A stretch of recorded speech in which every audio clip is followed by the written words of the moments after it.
அலுவலக மொழி சட்டம் அப்படின்றத பற்றி பார்க்க போகிறோம். இதில் அலுவலக மொழிகள்னு கொடுத்துருக்காங்க. ஆனால் அலுவலக சட்டம் பற்றியோ முதலாவது மொழிக்குழு பற்றியோ எந்த தகவலும் தெரியல.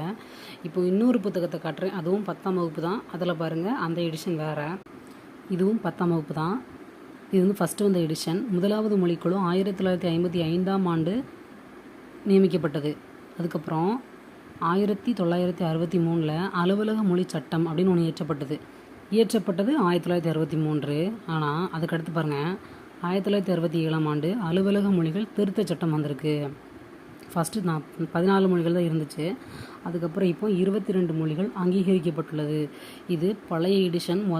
10th புது புக்கு மாற்றும் போது மாற்றின எடிஷன். ஸோ இதை நல்லா கவனிச்சுக்கோங்க, இது ரொம்ப முக்கியம். இந்திய அரசியலமைப்பு சட்டத்தை இத்தாலி பாணியில் அவரோட கைப்பட எழுதுனது யாருன்னா பிரேம் பெஹாரி நரேன் ரைஜடா அப்படின்றவர் தான் எழுதி